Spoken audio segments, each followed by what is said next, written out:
pero básicamente es el mismo informe anterior. Lo primero es la base de este informe.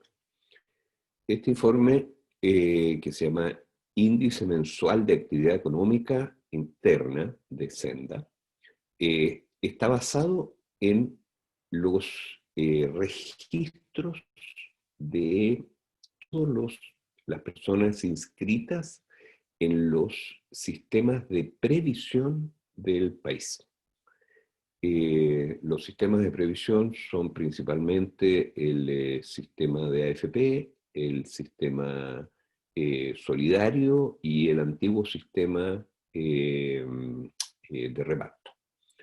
Y también está el sistema de las Fuerzas Armadas. Entonces, lo que hace este informe se basa en las estadísticas de esos registros. Ahora, son 14 millones de registros identificados con RUT, nombre y apellido. Es decir,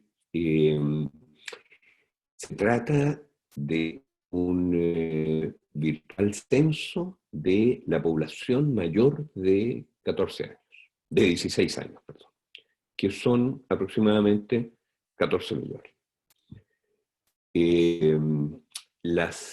Los registros de estos sistemas son bastante precisos y contienen mucha información. Bueno, está la persona, está el sexo, está la edad, está también si cotizó o no cotizó en el mes, perdona, antes si es jubilado o es activo, después en el caso de los activos o de los jubilados también, si cotizaron o no cotizaron ese mes, cuánto ganaron ese mes, por qué monto hicieron la cotización, en qué rama de la economía están trabajando, etcétera, etcétera. Son antecedentes realmente muy, muy interesantes y muy fidedignos porque el sistema verifica que no haya repeticiones de roots en lo fundamental.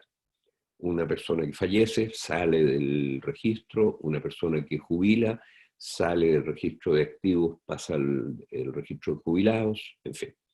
Entonces, las estadísticas que estamos viendo es sobre la base de esta fotografía, digámoslo así, del pueblo trabajador chileno. El cuadro que presenta es un cuadro bastante sorprendente. En primer lugar, son 3 millones de personas jubiladas y 11 millones de activos. Y los 3 millones de personas jubiladas, prácticamente 2/3 son mujeres. La mayoría son mujeres. O sea, cuando hablamos de jubilados, debemos hablar, por lo tanto, de jubiladas, porque la mayoría son mujeres. En el caso de los activos, llama la atención la extremada juventud de la fuerza de trabajo chilena. Alrededor 2/3 prácticamente tienen menos, no han cumplido 46 años, o sea, tienen 45 o menos, 2/3. Y, y cerca de la mitad, alrededor de un 44%, no han cumplido 36 años. Es una fuerza de trabajo extremadamente joven. Es cuando ven estas estadísticas algunos de nuestros amigos europeos, dicen que nos cambiarían la fuerza de trabajo, pero inmediatamente, porque, digamos, en general la fuerza de trabajo en Europa, por ejemplo, son de edades bastante más avanzadas que la nuestra. Eso es un gran activo de la economía chilena. Después, se trata de una fuerza de trabajo con educación primaria completa, educación secundaria prácticamente completa, y en una proporción muy significativa tiene algún tipo de educación terciaria. O sea, en otras palabras, estamos hablando de una fuerza de trabajo joven y altamente calificada. Esa es la característica que tiene. Ahora, la otra característica importante es que los 11 millones de trabajadores activos se declaran trabajadores dependientes, porque prácticamente el 95, 96%, me parece, en la última cuenta, como trabajadores dependientes, o sea, asalariados. Eh, y bueno, entonces uno dice, bueno, ¿cómo es esto? Digamos, están todas las personas inscritas como trabajadores asalariados. Hay un grupo que están inscritos como independientes, pero son menos del 5%, son muy pocos. Y en cuanto a los que cotizan cada mes, el 98,5% son asalariados. O sea, casi todos los 11 millones, por lo tanto, se declaran, están inscritos como trabajadores asalariados. Ahora, es bastante contradictorio esto, porque, digamos, inmediatamente uno tiene la idea de que en Chile, y lo ve en la calle, en todas partes, hay una enorme cantidad de trabajadores informales, por ejemplo. Por otra parte, las noticias muchas veces enfatizan el trato de los trabajadores informales, que la economía informal, en fin, que es muy grande en Chile, que es la economía informal, etcétera, el empleo informal. Y eso es verdad. Es decir, hay una gran cantidad de trabajadores informales. Las estadísticas del Instituto Nacional de Estadística más o menos sitúan la cantidad de informales en el total de la fuerza de trabajo como en un 20% o 25%, depende, esto es un poco cíclico. Pero hay una cantidad muy importante de trabajadores informales. Pero sin embargo, cuando se trata de tener un registro de previsión, todos están inscritos como trabajadores formales. Ahora, ¿cuántos trabajadores pueden trabajar en la realidad en un mes dado? No los 11 millones, sino que 6 millones. O sea, no los 11 millones, sino que 6 millones. O sea, en otras palabras, si bien hay 11 millones registrados y que todos se autocalifican como trabajadores asalariados, eh, solamente hay 6 millones de empleos asalariados. Es decir, los 6 millones son empleos y los 11 millones son personas. Esa es lo que hay que entender aquí en esta cosa. Y lo que pasa es que los 11 millones entran y salen constantemente de estos 6 millones de empleos asalariados. Y cuando no tienen un empleo asalariado, ellos trabajan como independientes o por cuenta propia.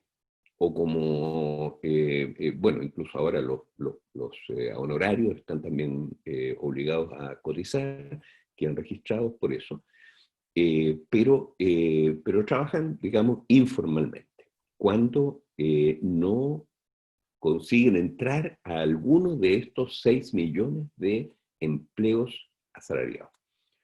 Ahora, esto se comprueba al analizar las cartolas, porque en las cartolas la proporción de trabajadores que cotiza todos los meses es muy baja, son del orden del 10%. Entre ellos están, por ejemplo, los empleados del Estado, los funcionarios públicos, trabajadores de servicios públicos de salud, de educación, en fin, que ellos cotizan todos los meses. Los mandos medios de las empresas privadas también cotizan todos los meses. Pero el grueso no cotiza todos los meses. De hecho, más o menos 2/3 cotiza un mes sí y otro mes no.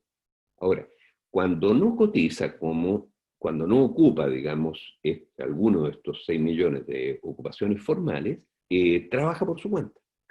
Y a veces ocupa un empleo formal y también trabaja por su cuenta. Además, como las personas que hacen Uber, por ejemplo. Hay muchas personas que trabajan en sus tiempos libres como trabajadores de Uber.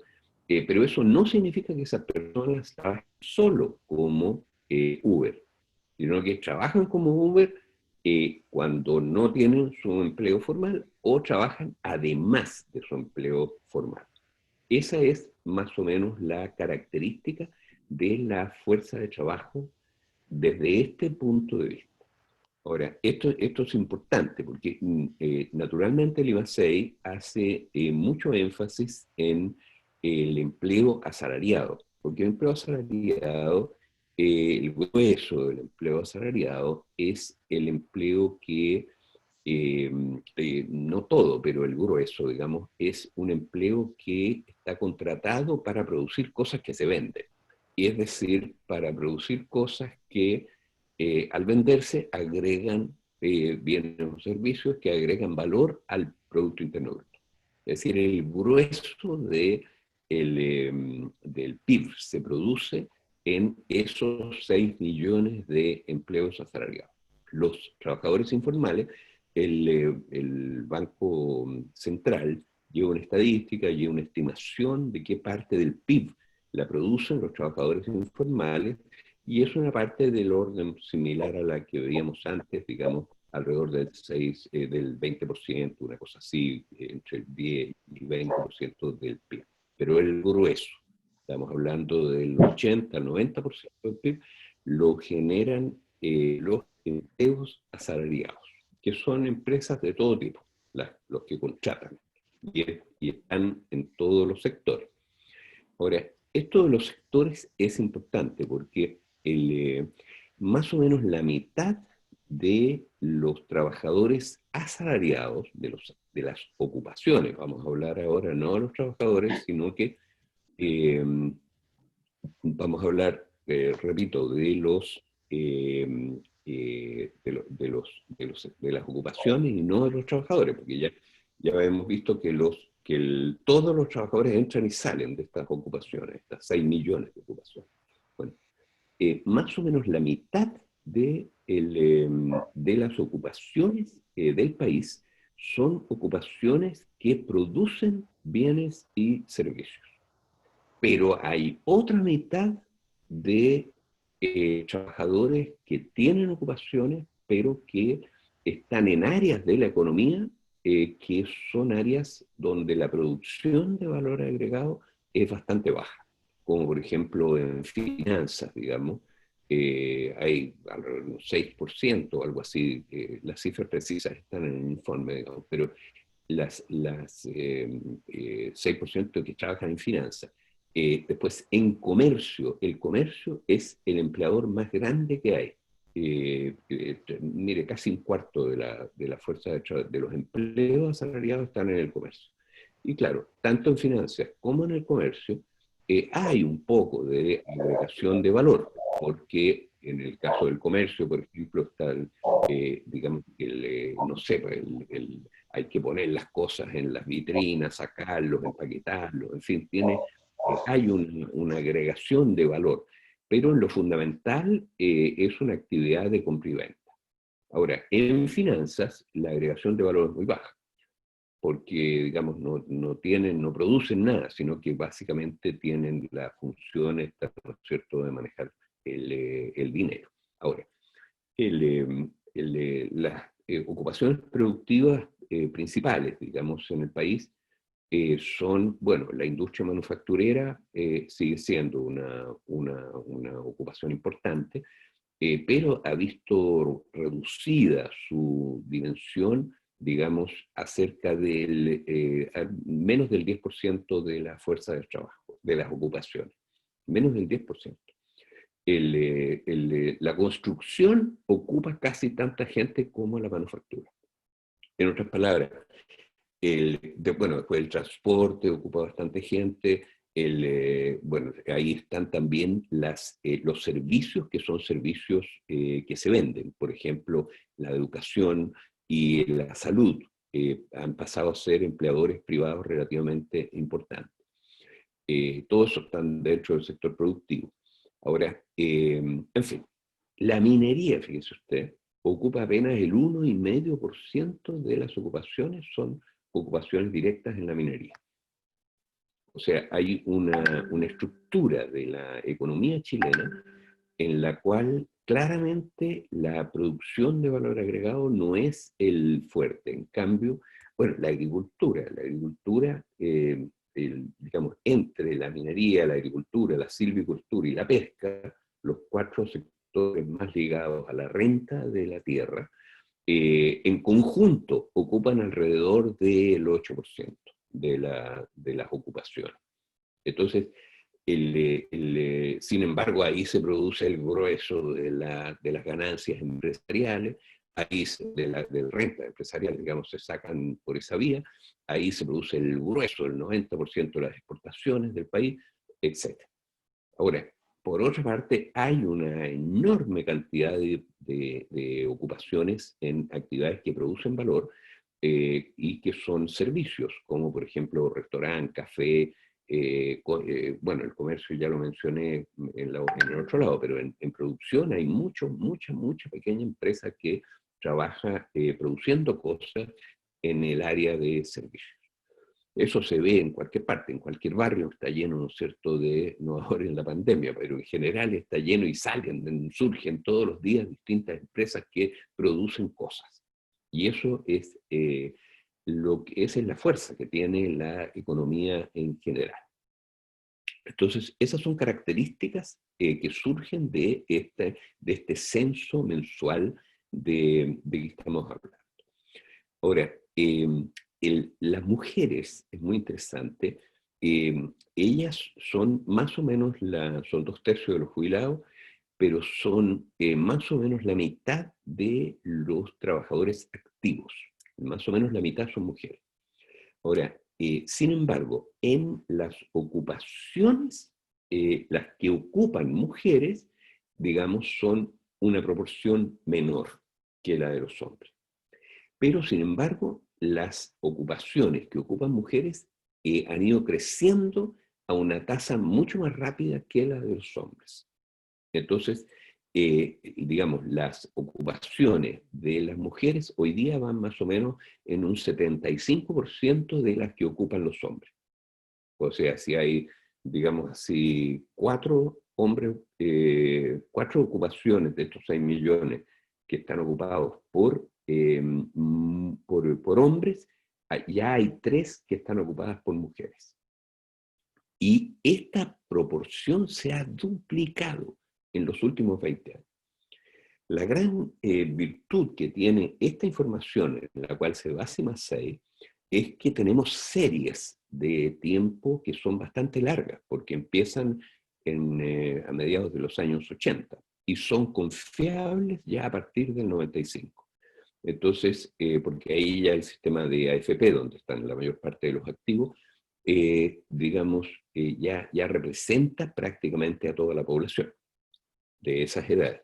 Entonces, tenemos series, por lo tanto, de empleo, de ocupación, de remuneraciones, de cómo han variado en las distintas áreas, digamos, que se extienden desde esa época, desde 1995 hasta ahora. O sea, estamos hablando de un cuarto de siglo.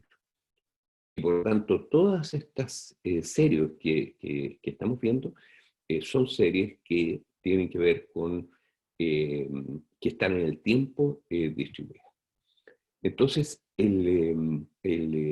la riqueza que tiene esta información respecto al carácter que tiene nuestro pueblo es una riqueza muy importante. Es decir, nuestro pueblo está conformado por trabajadores que se autodeclaran como asalariados, pero como hay solo 6 millones de asalariados y son 11 millones de asalariados, son empleos muy precarios, y ellos entran y salen constantemente de estos empleos muy precarios y trabajan por su cuenta en el intertanto o además. Y por supuesto tienen periodos de cesantía intermedia. Entonces, esa es la característica de nuestro pueblo. Es una masa de trabajadores que trabajan en empleos precarios. Ahora, en esos empleos precarios son súper explotados porque tienen jornadas muy extensas, son agotadoras y son jornadas, digamos, que desde el punto de vista de las remuneraciones, vamos a hablar de eso más en detalle, pero si bien el promedio es del orden de más de 800.000 pesos, el promedio de estos 6 millones de empleos paga 800.000 pesos. Sin embargo, bueno, en realidad lo vamos a ver en detalle después, pero lo que hay que tomar en cuenta es que, digamos, es un salario bruto. Y como vamos a ver en el IMASEI, se les descuentan los empresarios, les echan mano en la práctica a 1/3 de las remuneraciones brutas. Y eso es lo que se define como superexplotación. Porque la explotación es que los empresarios se queden con parte de la riqueza que producen estos trabajadores, estos 11 millones de trabajadores. Ellos producen toda la riqueza del país y los empresarios se quedan con una parte, las ganancias y las rentas. Según el Banco Central, el excedente de explotación es 55% del PIB. ¿Y los empresarios cuántos son los que se quedan con eso? Serán el 1% de la población. Entonces, esta población trabajadora produce eso, pero los empresarios no se contentan con ese excedente de explotación, que es el 55% del PIB según el Banco Central, sino que además le echan mano a los salarios. Los salarios, como vamos a ver hoy día, la masa de salarios representa, digamos, un 30% del PIB. Y a eso hay que agregar, por supuesto, los ingresos de los trabajadores, de los mismos trabajadores, cuando trabajan informalmente. Eso sube, según el Banco Central, a más del 40%. Después el Estado más o menos tiene el 10% del PIB y el 55% restante son lo que se llama excedente de explotación, es decir, ganancias y renta. Pero los empresarios chilenos no se contentan con ese 55%, sino que además le echan mano a los salarios y le sacan, digamos, una parte para educación, más o menos un 10% en el caso de los profesionales jóvenes, que son casi toda la fuerza de trabajo, como hemos visto, le sacan, digamos, otro 10% en intereses usurarios de créditos de consumo. Al decir crédito de consumo, estamos diciendo propiamente crédito de consumo, tarjetas de crédito, sobregiros en las cuentas corrientes y tarjetas de casas comerciales. Bueno, el interés que se cobra, solo el interés por esos créditos equivale a un 10% de la base de salario. El descuento que le hacen a los endeudados por el CAE, 10% del salario. Ahí llevamos 20. Y como vamos a ver, el sistema de AFP, lo que es un sistema de ahorro forzoso, en lo cual a la masa de salario le saca aproximadamente 8 o 10% neto, y ese 10% se transfiere a perpetuidad a los empresarios. Entonces, ¿y a costa de quién? A costa de los jubilados, las jubiladas, porque ellas son las que deberían recibir buenas pensiones con este descuento. El descuento a los trabajadores de los salarios se les hace precisamente para pagar buenas pensiones. Pero en lugar de ir a pagar buenas pensiones, que se podrían hoy día duplicar, como vamos a ver, en la práctica lo que ocurre es que eso se lo llevan los empresarios para formar este fondo gigantesco de, digamos, ahorro nacional, pero que lo disfrutan los empresarios y que solo crece. Entonces, esa es la característica, digamos, de la fuerza de trabajo, y esa es la característica del abuso principal que vamos a ver, que es este ahorro forzoso. Bueno, Perdona, una interrupción, sí. Manuel. Claro. Tal vez tú mismo puedes ir mirando que ya hay un par de preguntas así para hacer entre medio, que tal vez puedes tomarlas en tu explicación. Hay dos de Eh, María Soledad Telles. si quieres, las puedes formular tú misma o María Es Soledad. que son consultas. Pregunta si lo que venden y producen los trabajadores informales forma parte del PIB, pasa a formar parte del PIB, y luego ella misma, cuáles son las razones para que nuestra fuerza de trabajo sea tan maltratada, poco valorada. Tiene que ver con la falta de industria y de que el sector minero sea tan preponderante. Eso. Bueno, la primera pregunta me parece que la respondí en la exposición, en esta parte. El Banco Central estima que más o menos entre un 10 y un 20% del PIB está generado por empleos informales. O sea, digamos, estos mismos 11 millones de trabajadores, cuando trabajan como asalariados, su empresa vende un producto y un servicio y eso se agrega al PIB, ¿no es cierto? Agrega valor al PIB. Y después, cuando trabajan por su cuenta, por ejemplo, como Uber, ellos también venden un servicio, porque Uber es un servicio. Y aparte de lo que se lleva Uber, digamos, ellos, digamos, bueno, en realidad lo que ellos están agregando es el valor total del servicio de transporte en este caso.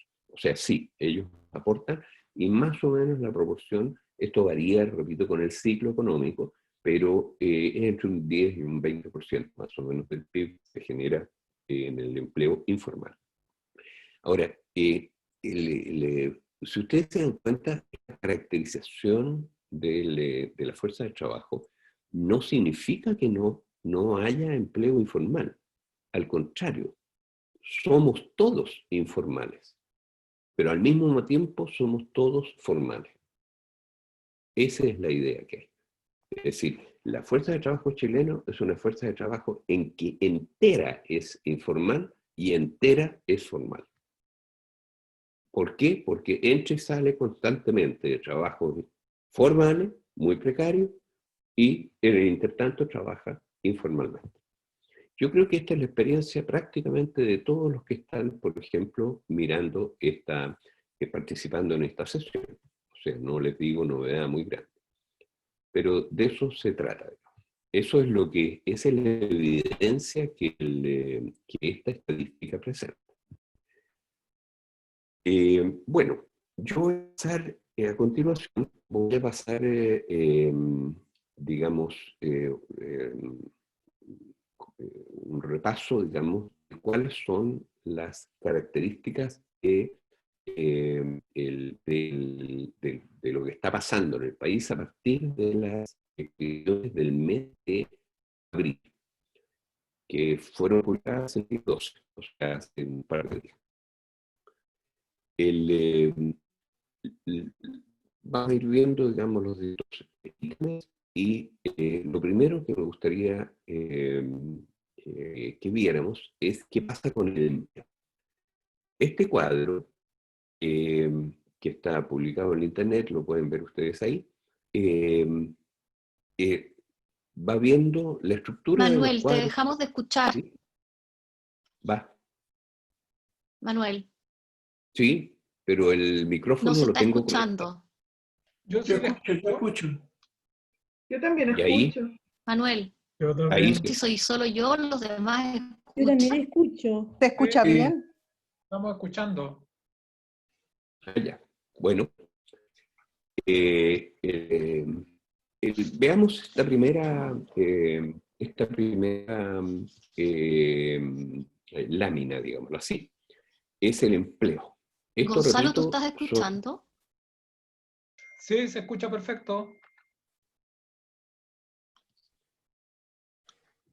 bueno, voy a continuar. Si otros no escuchan, por favor, indíquenos de inmediato. Seguramente, Rosana, tienes algo apagado ahí en el computador. Bueno, el empleo. Este es el número de cotizantes del mes de abril. 6.327.457. Es decir, 6.300.000 personas hubo, digamos, empleadores que hicieron cotizaciones por 6 millones de empleos pagaron las cotizaciones en el mes de abril. El grueso de estas cotizaciones es por remuneraciones devengadas en el mes de marzo. Ahora, esta cifra de cotizaciones es de las más altas de la historia, porque el mes de marzo es un mes de gran empleo en general. Los meses de más empleo son diciembre y marzo y septiembre.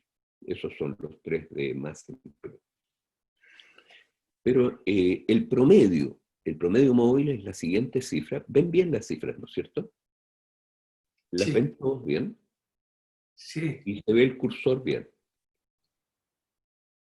Sí, ¿Aló? todo clarito. Sí, se ve súper bien, Manuel. Ya, muchas gracias. Sí, se ve bien. Muy bien, muchas gracias. Bueno, aquí aparece, esta es la cifra del mes de marzo, digamos el empleo de marzo, que cotizaron en abril estos 6.300.000, y este es el promedio móvil de 12 meses. O sea, como ustedes ven, marzo es un mes que tiene más empleo que el promedio. Ahora, fíjense ustedes cómo crece, digamos, el crecimiento respecto del mes anterior, en marzo, ese es el crecimiento respecto de febrero. Y en el caso del promedio móvil es interesante porque si ustedes se dan cuenta, creció un poquito, pero muy poquito, el promedio móvil 0,2% respecto de febrero. Ahora, sin embargo, respecto de un año atrás, del mismo mes del año pasado, el marzo creció 1,9% y digamos, y el promedio móvil, respecto del promedio móvil de las cotizaciones de abril pasado, 2,5%. Ahora, normalmente esta cifra, cómo se mueve el promedio móvil de 12 meses del empleo, es una cifra que nosotros seguimos con enorme atención porque se mueve igual que el PIB. Exactamente igual, lo vamos a ver más adelante. Pero, en resumen, esta cifra es muy importante. Y el promedio de los últimos 25 años de esta cifra es 3,2%. O sea, el empleo asalariado, el número de empleos asalariados, ha crecido con una tasa de 3,2% a lo largo de 25 años. Y como vamos a ver después, las mujeres mucho más rápido que los hombres. Ahora, la siguiente estadística es la estadística más importante del empleo internacionalmente. Es la proporción de trabajadores formales asalariados respecto de la población mayor de 16 años. Si ustedes se dan cuenta, aquí estamos viendo los 6 millones de empleos asalariados, o estos 6.119.000, y lo comparamos con el total de la población de más de 16 años. Entonces, ahí sabemos, digamos, cuántos de las personas que viven en el país de más de 16 años tuvieron empleo asalariado ese mes. Y esa es la medida más clara del empleo. Incluso es mejor que la cifra de desempleo, porque el desempleo se calcula no con relación a la población, sino que con relación a una cosa que se llama la fuerza de trabajo. Y la fuerza de trabajo se define por una encuesta que hace, en el caso de Chile, el INE, en que le pregunta a las personas si buscaron trabajo o no. Entonces, las mujeres, por ejemplo, que trabajan de temporeras en la agricultura, que son una masa bastante considerable, pero cuando ellas no están trabajando en estos empleos de temporera dejan de buscar trabajo. O sea, salen de la fuerza de trabajo, según el INE, pero no salen de la población. Entonces, esta cifra que compara las ocupaciones asalariadas con el total de la población mayor de 16 años es una cifra de gran importancia y por eso es una medida internacional que es la más importante. En los Estados Unidos, los cotizantes del sistema previsional en Estados Unidos dan las cifras del payroll, lo llaman ellos payroll. Payroll quiere decir lista de empleados, el payroll, o sea, el rol de pago, ¿no es cierto? Planilla de pagos, quiere decir.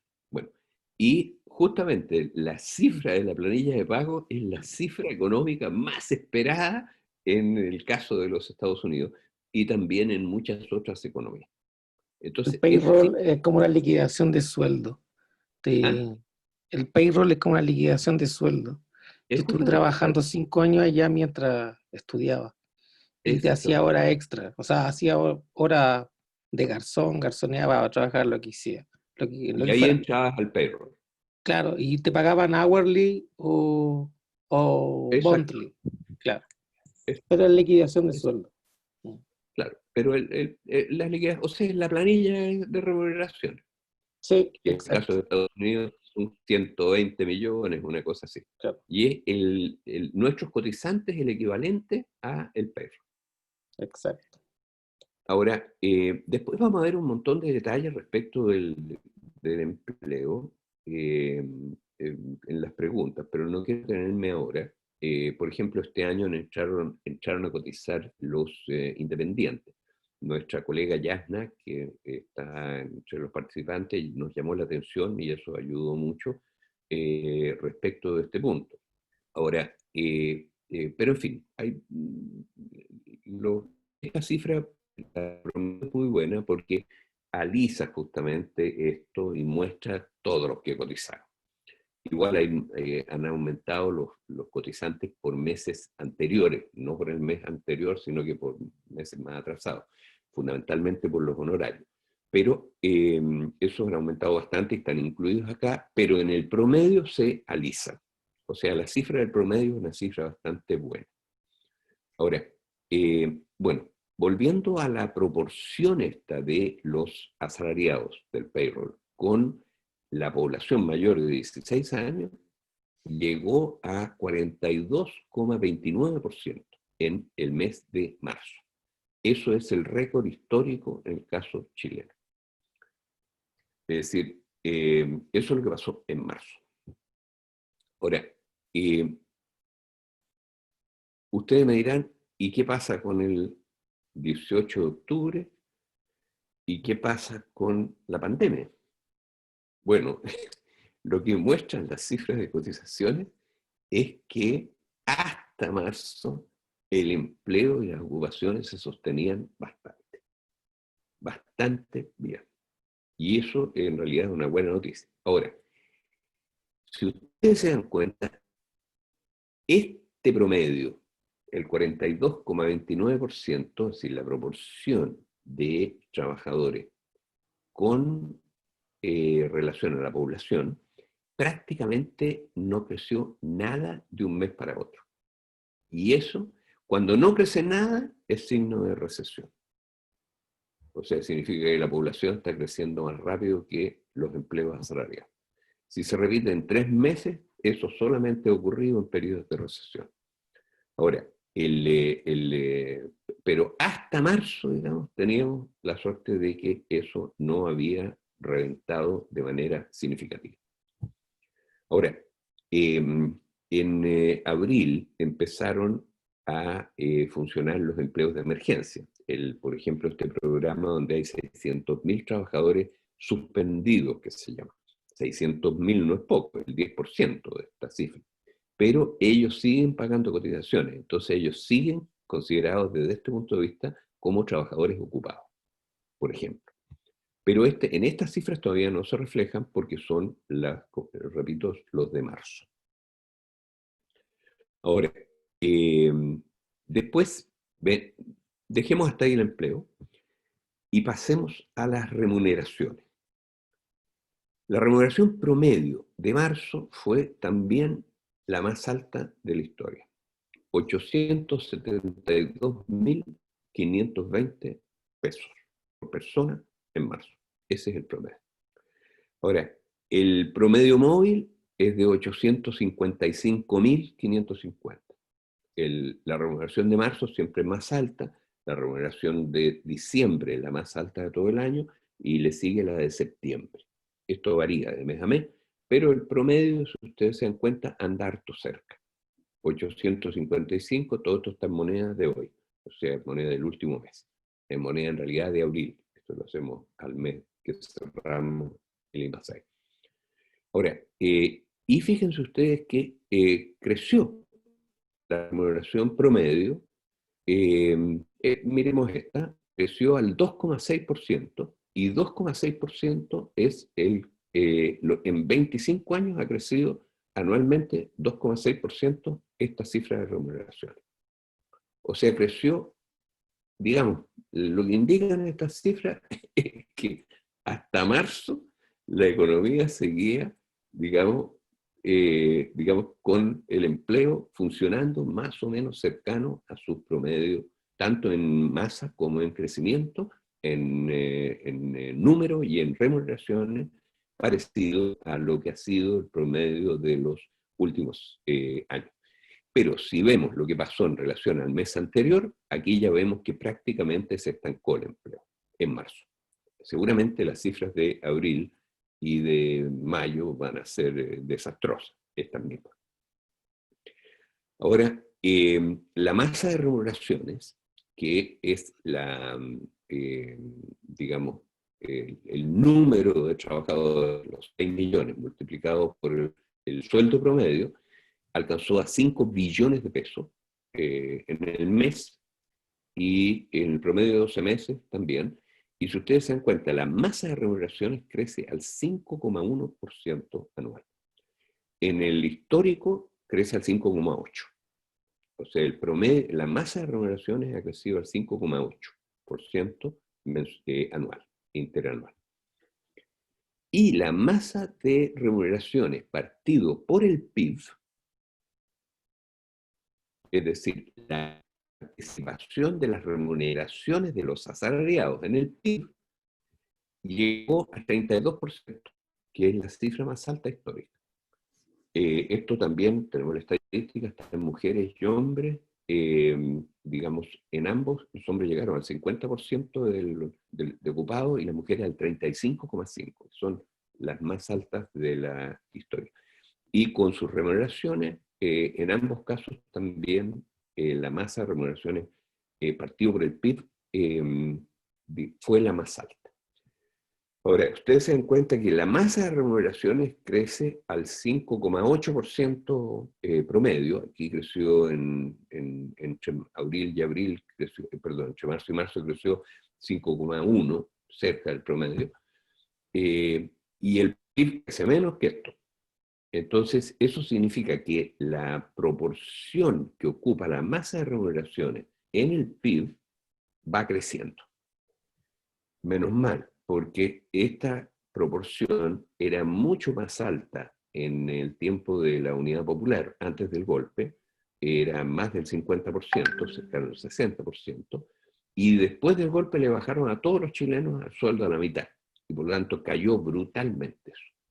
Y hace 20 años esta proporción era mucho más baja de lo que es hoy día.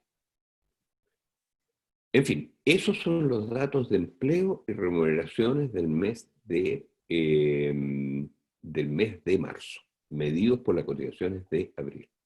Ahora, es importante hacer notar que está en otro cuadro, digamos que por primera vez desde que nosotros llevamos estas estadísticas, por primera vez que llevamos estas estadísticas, los cotizantes por remuneraciones del mes anterior, o sea, en este caso los ocupados en marzo, fueron menos que los de marzo de hace un año.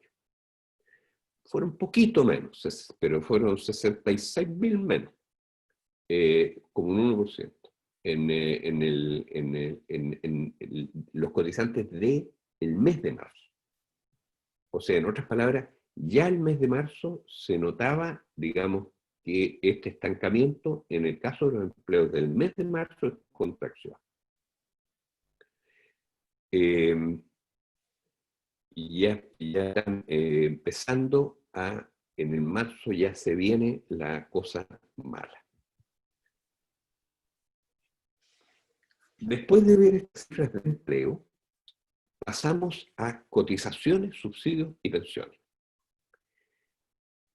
Yo ya me estoy, yo le voy a pedir a Roxana, por favor, que me vaya avisando del tiempo, ¿eh? Porque como son mucha la información que tenemos y muchas cosas, yo me entusiasmo y voy entrando en más detalles que lo que debería y quiero llegar al final. Entonces, por favor, avísame, Roxana, para, digamos, avanzar más rápido y llegar al final y después hacemos preguntas. Yo tengo un problema, no sé si me escuchan.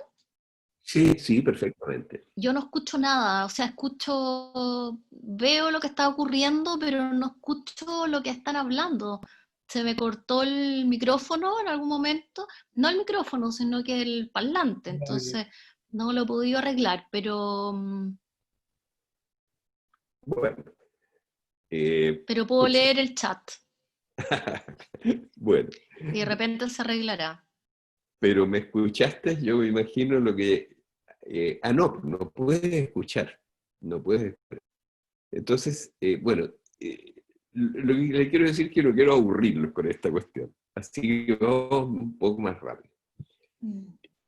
Aquí están las cifras de cotizaciones previsionales, subsidios y pensiones. En este cuadro. Estas son las cotizaciones que se recaudaron en abril, los subsidios que el Estado le entregó al sistema de AFP en abril y las pensiones que pagó el sistema de AFP en abril. Y la tasa de reemplazo, es decir, la proporción entre las pensiones pagadas y las remuneraciones del mes. Y tiene la misma estructura que los otros cuadros, es decir, lo que varió en relación al mes anterior y lo que varió en 12 meses. Vamos viendo. ¿Cuánta plata recaudaron las AFP?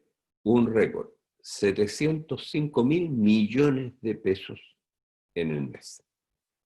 En dólares, eso equivale más o menos a 843 millones de dólares al cambio de 837 pesos, que era el que estaba vigente en abril. Entonces, en resumen, recaudaron las AFP 800 millones de dólares, en 850, digámoslo así, millones de dólares en el mes. Eso fue un 6% más que el mes anterior, porque en marzo hay mucho más gente ocupada que en febrero, y las remuneraciones también son más altas, y un 3,9% más alto que en abril del año anterior. O sea, las AFP felices recaudaron 850 millones de dólares, a pesar del 18 de marzo, a pesar del COVID, a pesar de todo. Las AFP recaudaron, digamos, un 3,9% más que en el mismo mes del año pasado. Y el promedio, fíjense ustedes, de recaudación está en 669 miles de millones de pesos, que son, ¿cuántos? 800 millones de dólares a ese tipo de cambio, crece al 5,1%. O sea, las AFP están sacando un chorro de dinero. Este chorro de dinero pasa de los salarios a los empresarios. Y como vamos a ver, no vuelve nunca. El grueso no vuelve jamás. Eso es lo que este informe demuestra. Y por eso es un abuso gigantesco. porque en la práctica significa quitarle una parte del sueldo a los trabajadores y pasárselo al empresario para que ellos lo disfruten en su empresa y inviertan en su empresa, pero digamos, es plata que debería pasar a los jubilados. Y los jubilados, mientras tanto, se mueren de hambre. Y los empresarios reciben un chorro de plata de salario de 800 millones de dólares por mes. Es como mucho. Aparte de eso, el Estado les pagó subsidios monetarios directos por 132 millones de dólares más. Y estos son lo que se llama el APS, Aporte Previsional Solidario, a las pensiones AFP, y en los bonos de reconocimiento. Eso es lo que desembolsó el Estado en el mes de abril. Y les pasó 132 millones de dólares más a las AFP. O sea, las AFP recaudaron 800 millones de dólares por concepto de cotizaciones, y el Estado además les pasó 132 millones, o sea, 1.000 millones de dólares en un mes. Ahora, el promedio de lo que les pasa al Estado, muy parecido, pero yo quiero llamar la atención de una cifra, es esta. Fíjense ustedes que los subsidios monetarios directos crecieron en el mes de abril un 24% respecto de abril pasado. Crecieron en un cuarto. ¿Y por qué? Por la reforma que aprobó el Parlamento. En otras palabras, este incremento de gasto previsional fue basado en estas distintas leyes que se han ido aprobando, digamos, para mejorar distintos aspectos de las pensiones, etcétera, etcétera. Aumentaron el gasto público 24% en pensiones en un año. Eso es muy importante. Ahora, ¿qué pasa con las pensiones ahora? El número de pensiones AFP pagadas es 1,5 millones, 1.400.000, 1.460. ¿Y cuánto se gastó en pensiones? 1.700 millones de dólares. Ese fue el gasto, el costo de las pensiones. Pero eso por persona son 235.000 pesos por persona, ese es el promedio, y el promedio de 12 meses, 231.000 pesos por persona. O sea, la pensión promedio, 235.000 pesos. Eso es lo que está. ¿Cuánto representan los subsidios fiscales de estas pensiones? 32,2%. O sea, en otras palabras, un tercio de las pensiones las pagó el fisco. De las pensiones AFP las pagó el fisco. Eso fue en el mes de marzo. Y en el mes de abril, perdón. Y el promedio de 12 meses, 31%. O sea, un tercio de las pensiones AFP las paga el fisco.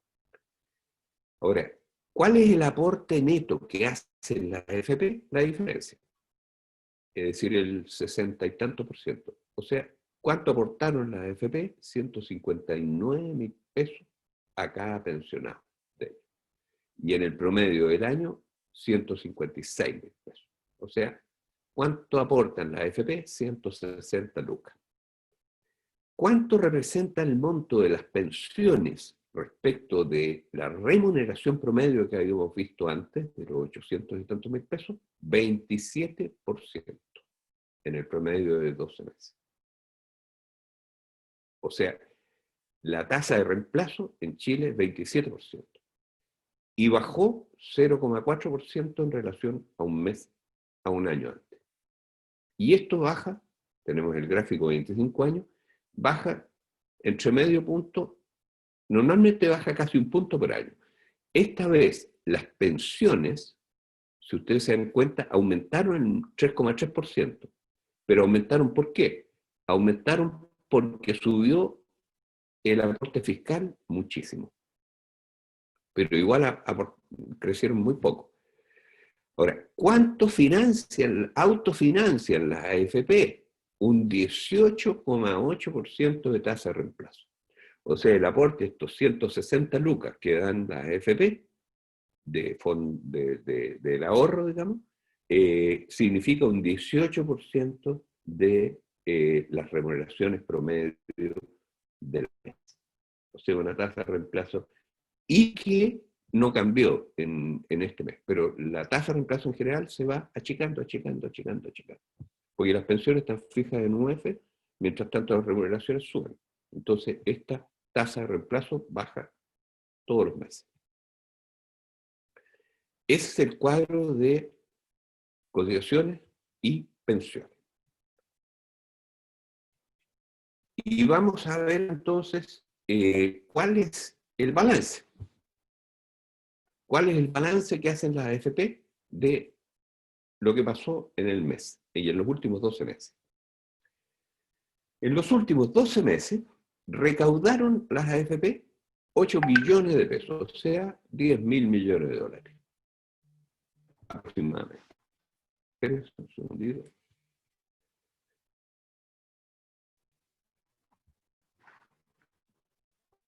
$10.000 millones de dólares son la recaudación de cotizaciones todos los años. Estos son los últimos 12 meses. ¿Y cuánto es el aporte que hicieron las AFP al pago de pensiones? Esos 160.000 pesos que vimos en el cuadro anterior, son 3.200 millones de dólares. O sea, recaudan 10.000 y pagan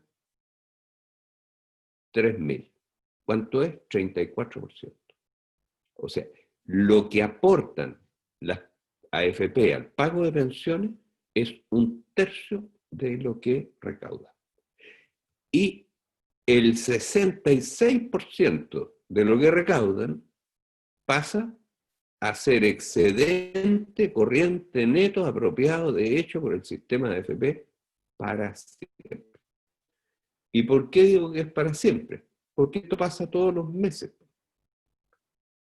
Entonces, obviamente, todo lo que se han llevado antes no lo van a devolver, porque todos los meses tienen excedente, y tienen un excedente gigantesco de 2/3 de lo que recaudan. Por esta razón es que, efectivamente, en este sistema, plata que se va a la AFP es plata que termina en los bolsillos de los empresarios. Y vamos a ver más adelante, para culminar este informe, que termina en los bolsillos de 4 empresarios que son compañeros de curso del presidente de la República. Esa es la verdad de las cosas. Este chorro de plata termina el grueso en los bolsillos de 4 compañeros de curso del presidente de la República. Ese es el sistema de AFP. Mientras tanto, las pensiones son miserables, no alcanzan un poquito más de 1/4 de las remuneraciones y bajan todos los años, porque están fijas en UEF y las remuneraciones crecen.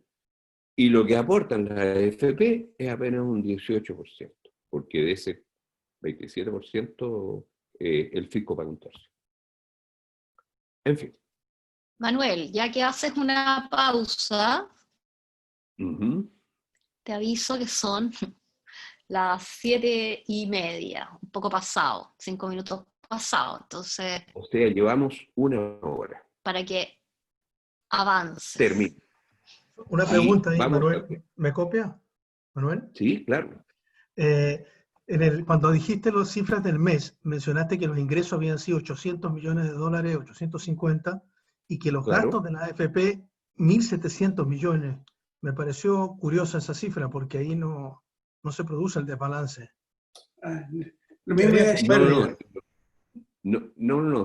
La cifra estaba mal, ese era el número de personas. Es el número de personas. Sí, ok. La cifra es 281. Sí, ok. ¿Qué es eso? Esta cifra está mala. Hay que, lo agradezco mucho. La cifra está buena, pero es el número de beneficiarios en esa línea. No, pero esta cifra particular de aquí está dividida por 800, así que hay que eliminarla. Estas dos también.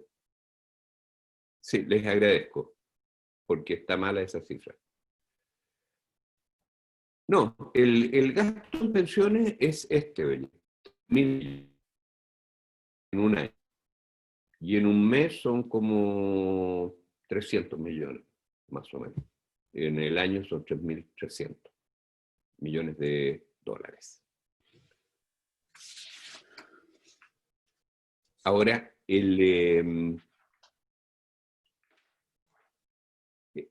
este cuadro es el cuadro, digamos, más importante porque devela esto que estamos diciendo. Ahora, este cuadro que ven acá es el balance del sistema de AFP para sus afiliados y el fisco desde la creación del sistema hasta ahora. El sistema se creó en 1981 y esto está actualizado hasta abril de 2020. Ahora, ¿cuántas cotizaciones hubo desde abril, o sea, desde 1981 hasta abril? ¿Cuánto recortaron las AFP a los salarios en todos esos años? 144.272 millones de dólares. Esa es la cifra. 144.000 millones de dólares. Les repito, esto está el tipo de cambio de 837. Esta misma cifra hoy día sería más, porque el cambio está a menos de 800. Pero no importa, quedémonos con esto. 144.000 millones. Esos 144.000 millones, que es el 100% de las cotizaciones recaudadas, equivalen al 79% del fondo de pensiones del último día de hoy. O sea, no de hoy, sino que de abril. Esto está el 30 de abril. O sea, las cotizaciones recaudadas de 1981 equivalen al 80% del fondo de pensiones actual. De esas cotizaciones, ¿cuánto aportaron las AFP a autofinanciar pensiones? O sea, esos 160.000 pesos que aportan hoy día, el total son 21.949 millones de dólares, que es un 15% de lo cotizado. ¿Por qué? Porque en los primeros años había muy pocos jubilados por el sistema. Entonces, todo topón adentro. Y, digamos, en el total, si uno suma, un 15% lo destinaron a, digamos, financiar pensiones. Eso equivale al 12% del fondo de pensiones, ahora, como una referencia. Ahora, ¿cuánto aportó el fisco en ese periodo? 37.000 millones de dólares. O sea, el fisco les entregó más subsidios que todas las pensiones las pensiones que pagaron fueron esto de acá. Fueron 60.000 millones. Pero el fisco aportó 37.000 millones, o sea, aportó la mitad prácticamente más de la mitad de las pensiones las pagó el fisco en todo ese periodo. Y el aporte neto que hicieron las AFP fue 21.000 millones. El aporte neto se calcula como el monto de las pensiones pagadas menos los subsidios fiscales. Pero no todos los subsidios fiscales, sino que solo el APS y los bonos de reconocimiento. ¿Y cuánto fue el excedente neto, corriente neto, que entregó el sistema a los empresarios? 122.000 millones de dólares, que equivale al 67% del fondo de pensiones. 2/3 del fondo de pensiones es excedente neto aportado por los trabajadores y el fisco. Después de las pensiones que pagaron, están descontadas. Ahora, adicionalmente, los cotizantes hicieron otros aportes, otros 10.000 millones. Aquí hay aportes voluntarios, hay otros subsidios por mujer, en fin, otros aportes y subsidios, menos otras comisiones y menos otros beneficios desde el año 81, 10.000 millones de dólares más aportados por los netos, aportados por los afiliados y el fisco.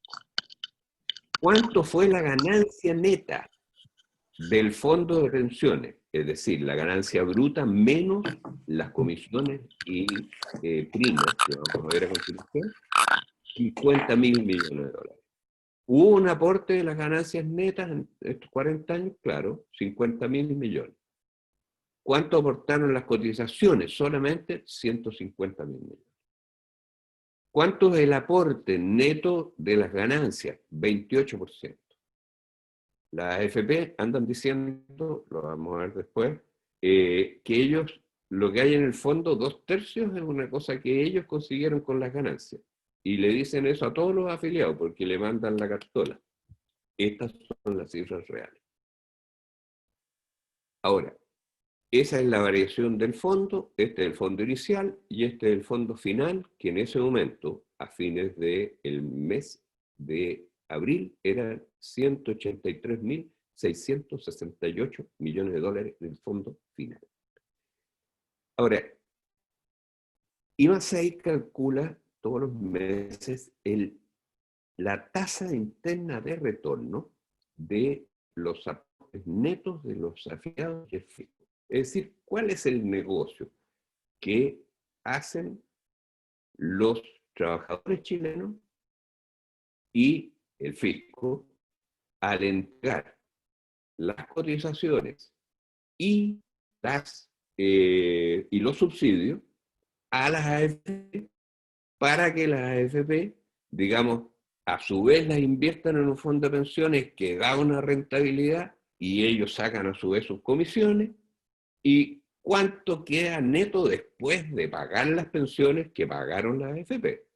Es decir, en otras palabras, ¿cuánto es el flujo monetario neto, los billetes? Que imagínense ustedes que las AFP, el sistema de AFP es una caja o un chancho, al cual los trabajadores le ponen cotizaciones, estos 150 millones, el fisco les pone otros 37.000 millones de dólares, desde que se creó, eso es lo que ha aportado uno y otro, sacaron los trabajadores de ahí 60.000 millones en beneficio, han pagado los beneficios, y a su vez ese chancho lo invirtieron en los mercados financieros y ganó plata, ¿no es cierto? Que ganó un total neto de 50.000 millones. Bueno, como esos son flujos mensuales, uno puede calcular cuál es la tasa de descuento que iguala los aportes netos con el fondo final. O sea, que hace que este negocio sea cero. Y esa tasa de descuento es la ganancia real que obtienen de este negocio las inversiones que ahí se hacen. ¿Y cuánto es eso? 2,08% anual. Esa es la tasa interna de retorno, ese es el resultado para los afiliados y el fisco de los aportes a este sistema. Bastante lejos del 7% maravilloso que dicen ellos, y por cierto, de ninguna manera justifica una tasa interna de retorno de este tipo el que se tenga a los jubilados, digamos, con pensiones miserables, diciendo que por esta vía van a resolver el envejecimiento de la población. Porque resulta que los cotizantes crecen al 3% y las remuneraciones de los cotizantes crecen al 2 y tanto por ciento. O sea, la masa de remuneraciones crece al 5,8%. Y ellos han obtenido una tasa interna de retorno de todo este negocio de 2%. Esta tasa va cambiando, pero oscila, digamos, en torno a 2%. Ahora, aquí yo quiero llamar su atención acerca de lo que es la ganancia bruta y la ganancia neta del fondo de pensiones. Porque lo que informan las AFP es la ganancia bruta, pero no dicen nada respecto de las comisiones que cobran. Ahora, ustedes saben que en cualquier fondo mutuo, si ustedes van a hacer una inversión en un fondo mutuo,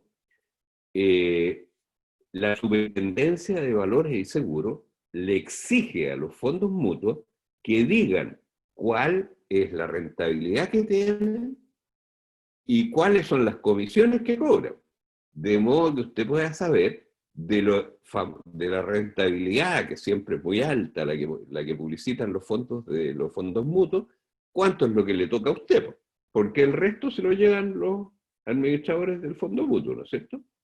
O sea, en otras palabras, una cosa es la ganancia bruta y otra cosa es la ganancia neta. En cualquier inversión que ustedes hagan, siempre tienen que saber cuál es la rentabilidad bruta de la inversión, es decir, cuánto creció la plata ahí en donde la pusieron, pero también tienen que saber cuánto le cobran los que administran esa plata, ¿no es cierto? Porque lo que a usted le toca es lo neto, la diferencia. Ahora, fíjense ustedes las cifras, en el caso del sistema de AFP.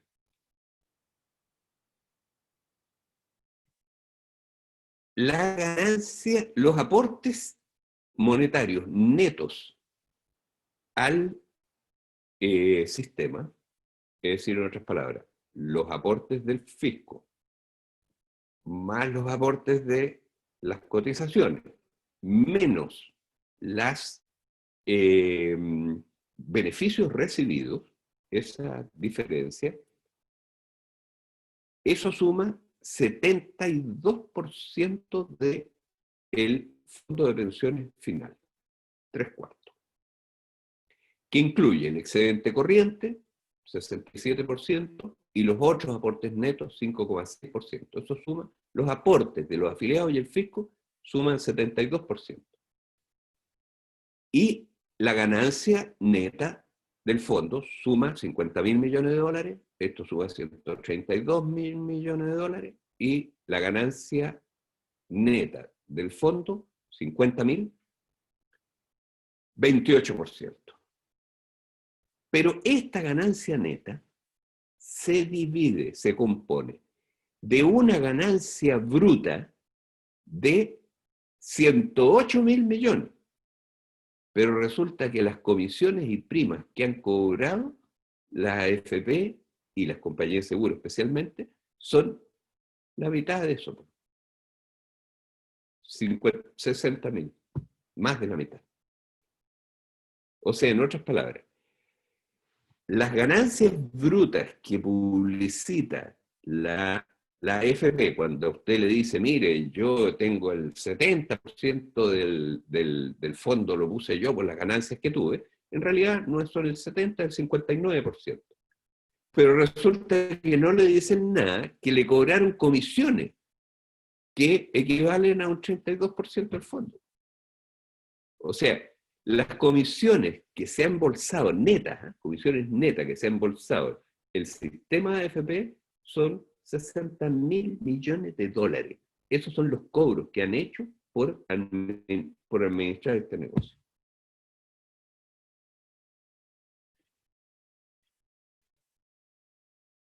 ¿Cómo se componen las comisiones y primas netas? Tiene tres partes. Lo primero es la comisión de la AFP. En los últimos 12 pagan las comisiones AFP.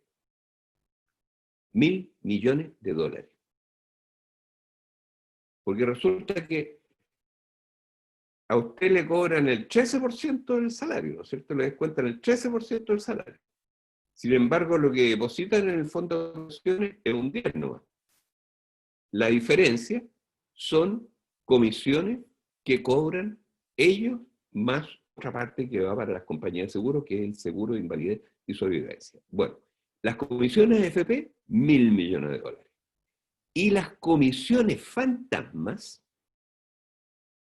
que son pagos que hacen con cargo a su fondo de pensiones, a los gestores financieros, 500 millones de dólares. O sea, la suma son 1.500 millones de dólares en comisiones de las AFP. Y por otro lado, las compañías de seguro cobran primas netas, que son las primas que cobran, primas únicas de renta vitalicia, más seguro de invalidez y sobrevivencia, menos todas las pensiones vitalicias y cubiertas por el seguro que pagan. En estos últimos 12 meses cobraron 628 millones de dólares. Y aquí yo quiero llamarle la atención de algo muy importante de este IMASEI. Fíjense ustedes que las comisiones netas de las compañías de seguro bajaron un 59% en un año. Y como está en otra estadística por ahí, por primer mes tienen un flujo negativo este mes las compañías de seguro. ¿Y por qué? Porque el gran negocio que ellos tienen son las rentas vitalicias. Porque cuando un viejo jubila por renta vitalicia o una mujer jubila por renta vitalicia, tiene que pasarle todo su fondo de pensiones a la compañía de seguro. Por lo tanto, lo que necesitan las compañías de seguro es que todos los meses jubilen muchas personas, porque de ahí sacan la plata, porque se quedan con el fondo de pensiones completo. Bueno, y resulta que con la crisis, el número de jubilados vitalicios se desplomó en el año recién pasado. Y por eso que los ingresos de las compañías de seguro bajaron un 60%. Eso después se va a recuperar, por supuesto, si los viejos tienen que jubilarse. Pero ahora no le está yendo nada bien a las compañías de seguro en estos meses.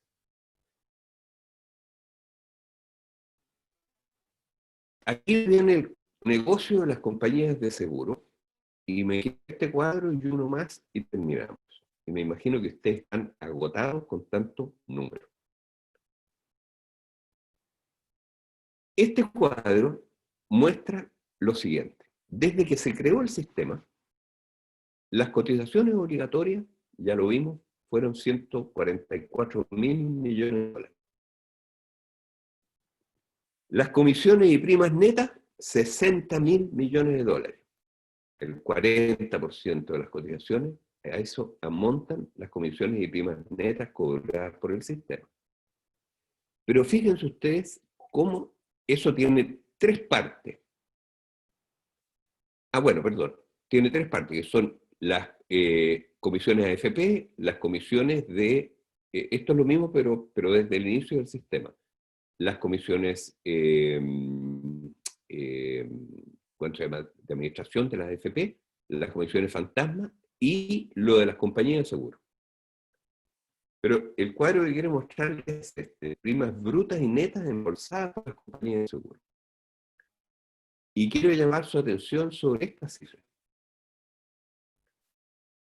Fíjense que las cotizaciones totales fueron 144 mil millones. Pero las compañías de seguro cobraron primas brutas de pensiones vitalicias y de seguro de invalidez y sobrevivencia por 57 mil millones. Y además cobraron el seguro de invalidez y sobrevivencia. O sea, cobraron 70 mil millones, pasaron directo a las compañías de seguro.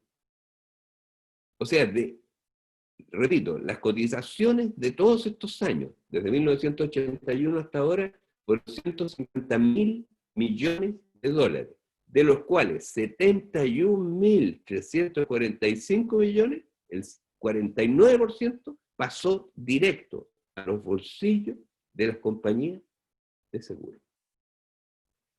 De ahí las compañías de seguro pagaron 37 mil millones, más o menos la mitad, y se embolsaron la otra mitad. Pero lo importante es que estos 70 mil millones pasaron a la propiedad de las compañías de seguro, directamente. O sea, Las compañías de seguro se quedan con la mitad de las cotizaciones. Así funciona esta cuestión. Así sacan la plata. ¿Y quiénes son esas compañías de seguro? Es lo que vamos a ver en el último cuadro, que es este. ¿Quiénes son los principales beneficiarios del sistema de AFP? ¿Quién se queda con la plata? Tenemos la estadística desde diciembre del 2003 hasta abril del 2020. ¿Qué pasó en ese periodo? El total de primas traspasadas a compañías de seguro, solamente por renta vitalicia, 41.000 millones de dólares.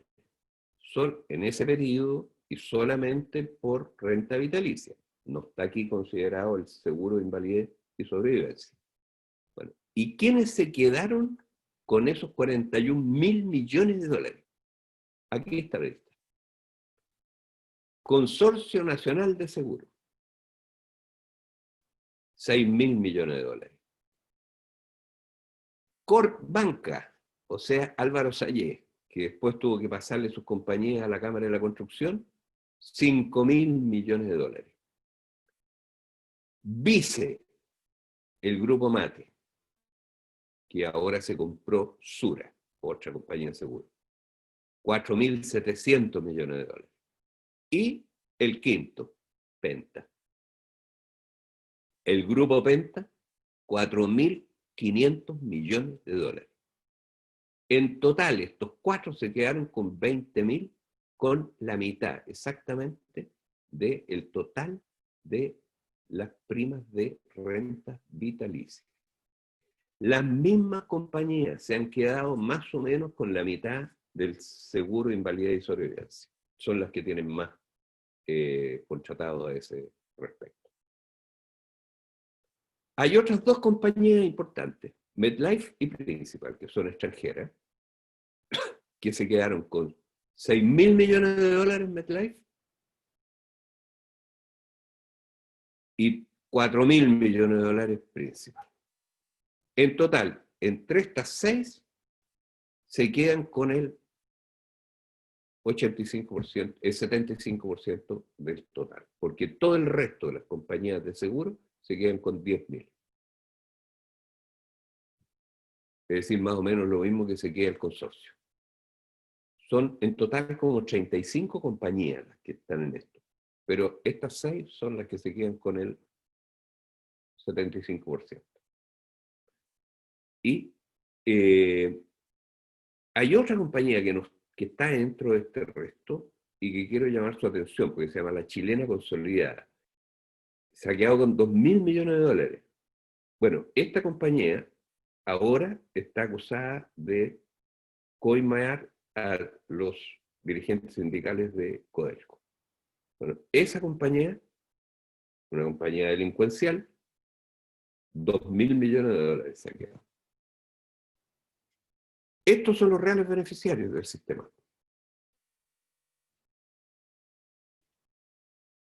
Lo último, el mayor perjudicado, el fisco. ¿Y por qué? Porque resulta que el fisco paga 3/4 del gasto en pensiones en Chile. Y el otro cuarto lo pagan las AFP y lo pagan con 1/3 de las cotizaciones corrientes. O sea, el fondo de pensiones en la práctica no se toca. Porque eso va creciendo, creciendo, creciendo. Porque lo que tienen que sacar, lo sacan en realidad de las cotizaciones del mes. Y aquí están las cifras. Esto está desde, en los últimos 12 meses, por ejemplo, el gasto nacional en pensiones fue 13.000 millones de dólares en 12 meses. Y el gasto fiscal total, los ingresos fiscales totales de los últimos 12 meses fueron 50.000 millones de dólares. O sea, el gasto en pensiones es el 27% de los ingresos fiscales de los últimos 12 meses. Ahora, ese es el gasto total en pensiones. Pero el gasto fiscal en pensiones son 10.000, porque las FP ya vimos ponen 3.000, y el fisco pone 10.000. Y esos 10.000 equivalen al 20% del presupuesto, o sea, un quinto del presupuesto. O sea, el fisco gasta un quinto de su presupuesto en Chile en pagar pensiones. Y paga 3/4 de las pensiones. En pensiones civiles, públicas y AFP, 5.000 millones de dólares gastó el fisco. En pensiones militares, 3.000 millones de dólares. Y en otras prestaciones previsionales, 2.000 millones de dólares. Ese es el gasto fiscal en pensiones. O sea, en resumen, el que paga las pensiones en Chile es el fisco. Pero en cambio las cotizaciones se las llevan las AFP. ¿Y quiénes principalmente? Estos 4 caballeros. Y como el sistema paga pensiones de porquería, esa plata que debería pagar buenas pensiones, los Paganini de todo esto son 1,5 millones de jubilados que reciben pensiones de hambre. ¿Y quiénes son los grandes beneficiarios? Estos 4 grupos. Eso es el IVA 6 de este mes. Les ruego que yo les veo las caras y me da vergüenza porque me imagino que esto debe haber sido una cosa agotadora. Pero está el informe a su disposición y por supuesto estamos encantados de responder sus preguntas. Más allá de agotadora, don Manuel, frustrante, da mucha rabia. Estos índices se conocen todos los meses gracias a fundaciones como las de ustedes. O sea, por así decirlo, lo alternativo, porque el establishment por algo está desprestigiado, porque todo esto hace una mirada para el lado y deja que las cosas sigan sucediendo y se siguen aprovechando también ellos mismos de esto. Entonces, mi pregunta no tiene que ver con lo que vimos, sino que con su experiencia. ¿Qué propone usted? Aparte de eliminar esto, sino que no solamente eliminar la AFP y hacerlo de reparto o whatever, sino que cuál sería la metodología, cuál sería su comentario respecto a lo político, respecto a lo social, respecto a lo que los trabajadores profesionales y simples trabajadores podemos aportar. ¿Qué es lo que usted nos aconseja?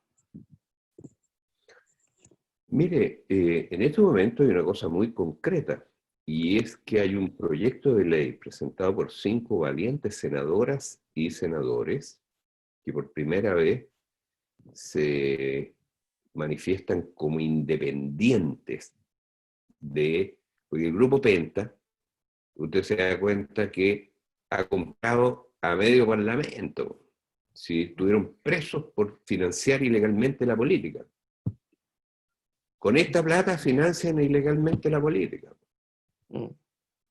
Entonces, el sistema político hasta ahora no había dicho nada de este abuso. Pero, sin embargo, ahora 5 valientes senadoras y senadores, con la presión del pueblo y con la unanimidad del país que quiere terminar con este abuso, detrás, ellos presentaron un proyecto para derogar el decreto de ley 3.500 y acabar con esta cuestión. Y restablecer un sistema en el cual las cotizaciones se usen para pagar pensiones. Y fíjese usted, ya vimos las cifras. Las cotizaciones son 10.000 millones de dólares y crecen como al 5,8% anual, en promedio.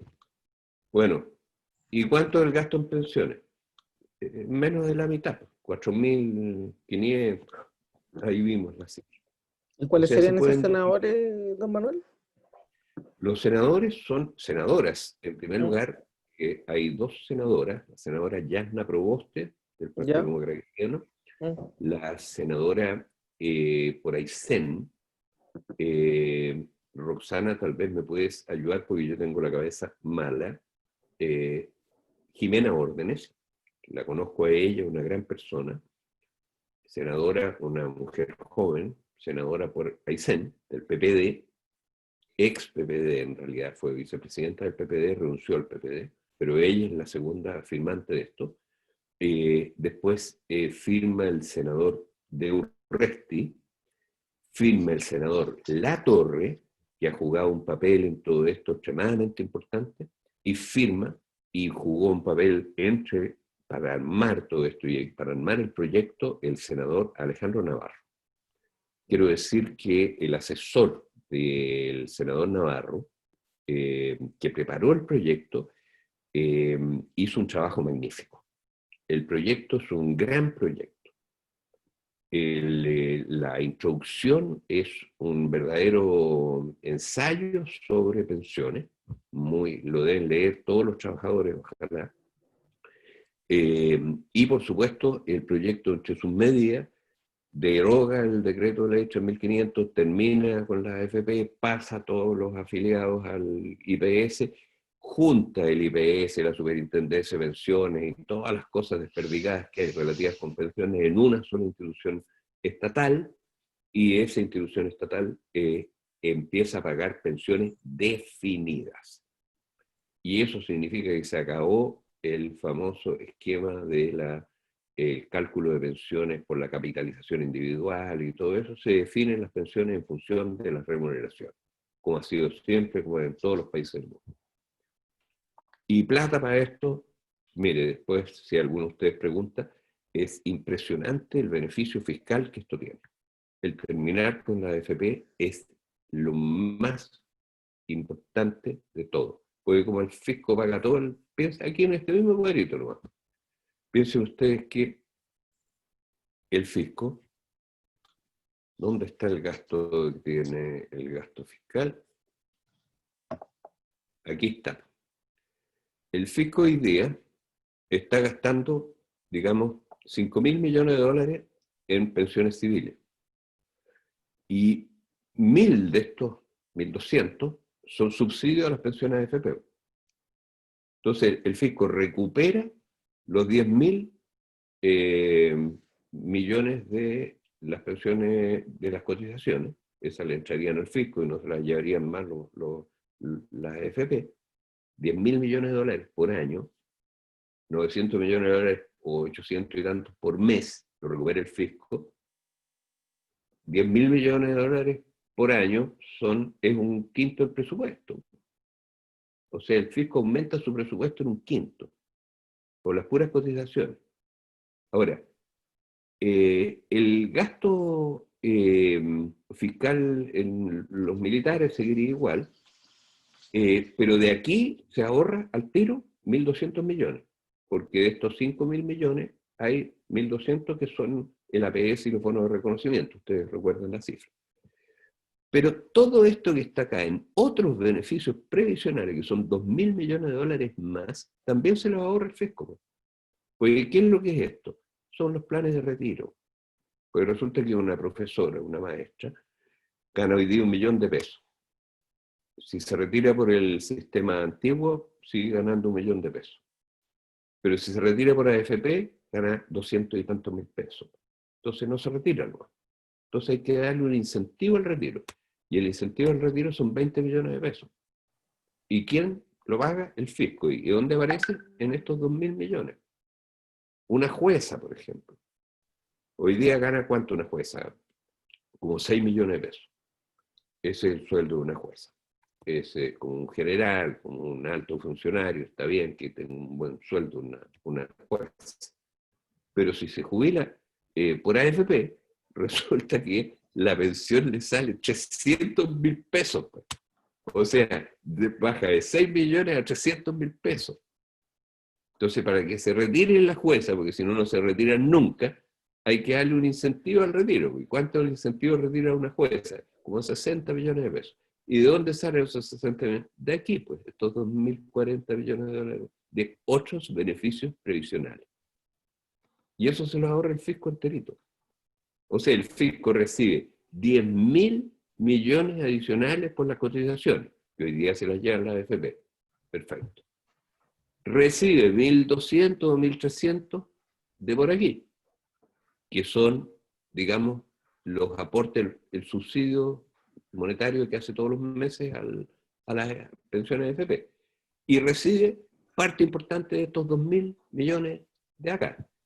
Pero resulta que las AFP, este aporte que están haciendo, que lo hacen las compañías de seguros fundamentalmente, tienen que seguir haciéndolo, pues. Entonces el fisco, esto también le entraría al fisco en la práctica. O si ustedes quieren, le descontaría de las pensiones. Y ahí el fisco tiene que pagar las pensiones. Entonces, el excedente que le queda al fisco neto, después de hacer todo este cálculo, hay otro cuadro aquí que lo muestra, son 10.000 millones de dólares. Excedente, después de duplicar las pensiones. Eso supone que el fisco también se hace cargo de los seguros. Terminen, o sea, en vez de que sean compañías de seguros privadas las que se llevan la mitad de las cotizaciones, pasan al fisco. Las pensiones vitalicias pasan al fisco. Bueno, ese proyecto de ley que está hoy día presentado es un proyecto que de paso lo presentaron 5 senadores, senadoras y senadores, pero lo apoyaron 47 diputados. Y 47 diputados con 1/3 de los diputados, pues, no es poca cosa. O sea, en otras palabras, ¿qué es lo que hay que hacer ahora? En este momento apoyar ese proyecto, pues. Apoyarlo cerrado ese proyecto. Ahora, ¿quién ha estado detrás de ese proyecto? El movimiento No Más AFP. ¿Quién ha apoyado a los senadores que presentaron esto? ¿Quién ha ayudado? ¿Quién ha hecho todo el trabajo de convencer a los diputados, a los senadores, etcétera? El movimiento No Más AFP. Es decir, ¿quién ha sido realmente el motor para terminar con este abuso? El movimiento No Más AFP. Sí, Y por lo tanto, realmente los trabajadores tienen que, digamos, apoyar el movimiento No Más AFP, en todas partes, cuadrarse con él, y exigir a sus sindicatos que también se cuadren con esto, porque los sindicatos hasta ahora, mire, si había un proyecto por ahí que no dijeron ni pido y le iban a subir 6% de las cotizaciones, pues. Esos son, le suben los impuestos a ellos y las pensiones irían todos a ahorro, todo a este mismo negociado. Entonces, es mucho lo que pueden hacer los trabajadores, todos. Lo han hecho. Gracias a que los trabajadores están haciendo esto que está cambiando. Y gracias a que el pueblo ya no aguanta más y no le vienen con cosas. Está despierto. claro. Algo es algo.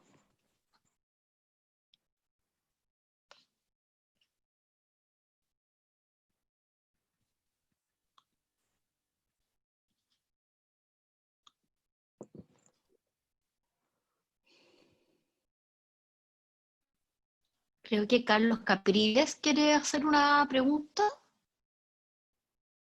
No, ya lo estuvimos conversando. Ya la hice.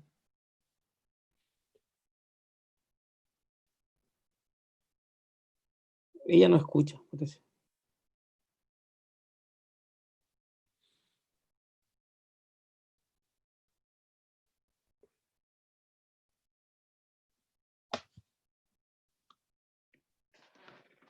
¿Hay alguien más que quiera hacer alguna consulta, Manuel, sobre lo que se expuso, dar alguna opinión? Porque ya son las 8:15 y por lo tanto... Yo, Gonzalo. ¿Quién habla? Luis Mesina, ¿no se ve? Es que tiene puesto Manuel el... no lo tengo, no alcanzo a verlo a todos. ¿Ahí me ves? Sí, o sea, es que tiene puesto todavía su gráfico, Manuel. Hola Luis, dale nomás. Hola, ¿y Manuel escuchará? Yo perfectamente. Ahí volví. Ok. Bueno, Un felicitaciones abrazo, primero. Luis. Un abrazo, estimado compañero. Felicitaciones a Manuel por la tremenda explicación. No es fácil digerir tanta cifra de manera tan clara como le explica Manuel, porque hay que reflexionar y pensar mucho respecto a estos números. Pero yo quería referirme y resaltar un aspecto que me parece sustantivo. Hay otros profesionales también que están contribuyendo a esta gran batalla que implica restituir este derecho a la seguridad social. Y los quiero nombrar porque así como Manuel nombró a los 5 senadores, que es importante nombrarlos, especialmente a las 2 mujeres, a Jimena Órdenes de Aysén y a Yanna Proboste de Atacama. Pero están otros destacados profesionales como Andrés Solimano, que Manuel lo ubica perfectamente. Andrés Solimano es un economista de mucho prestigio, doctorado en el MIT, y un hombre que ha escrito sobre pensiones, se anticipó a la OIT para señalar que los procesos de desprivatización, como llamó él, es decir, los países que acabaron con los sistemas de capitalización, han tenido mucho éxito en mejorar las pensiones, en corregir la tasa de distribución del ingreso en especial. Y también hay algunos abogados destacados, Juan Sebastián Gumucio, Juan Ignacio Ugarte, José Luis Ugarte, y también, por supuesto, Fundación Sol. Pero Manuel Riesco ha librado una batalla hace mucho tiempo. Bueno, nos conocemos hace casi 30 años que venimos peleando desde hace tiempo contra las AFP. Y creo que el mensaje que hay que darle a los auditores es que hay que seguir batallando en esta gran batalla, aunque parezca redundante. Y Manuel lo dijo muy bien, los sindicatos. Mira, todos los estatutos de los sindicatos, porque tienen una matriz tipo, en la primera página, casi todos los sindicatos dicen que una de las tareas de los sindicatos es luchar por la seguridad social. Entonces ese es un mandato explícito que tienen los sindicatos. Y lo que tenemos que hacer los dirigentes es presionar a todos los sindicatos para que apoyen. Yo creo que lo que hace Manuel es franco. Bueno, por eso tampoco le cierran las puertas y estamos presionando para que vaya a exponer a la Comisión de Constitución ahora, junto con Fundación Sol, para dar contundentes argumentos de por qué este proyecto que se ha presentado, que como bien decía Manuel, lo preparó Guillermo Ríoseco, que tiene imprecisiones, pero es un proyecto extraordinario porque plantea la derogación. Y a partir de ahí entraremos en los detalles finos de cómo se estructura un nuevo sistema. Yo te quiero felicitar, Manuel, porque yo saqué varias fotos a las láminas, bueno, y mañana me meto ahí y esa la aprovechamos difundiéndola a la gente. Creo que eso es la tarea. Este esfuerzo gigantesco que hace Senda, bueno, Hugo también, aprovecho de saludarlo, no tiene ningún valor si esto queda aquí. Esto hay que difundirlo, socializarlo, discutirlo, estudiarlo como un aporte al cambio. Necesitamos derribar a esta gente que miente tan descaradamente y que financian sin ninguna duda a los políticos. Eso. Muchas gracias, Manuel. Yo tengo otra consulta, aprovechando que está Luis ahí. Hola. ¿Existe posibilidad de que en el momento que el país pudiera cambiar la ideología que está imperando hace tantos años, pudiéramos tener tribunales quizás que tomen parte en el asunto? Hay tanto dinero que está que no han sido robados, que hemos sido saqueados, generación tras generación. ¿Es posible que en algún momento pudiera haber una instancia judicial para agarrar a todos estos empresarios que no han metido las manos en los bolsillos?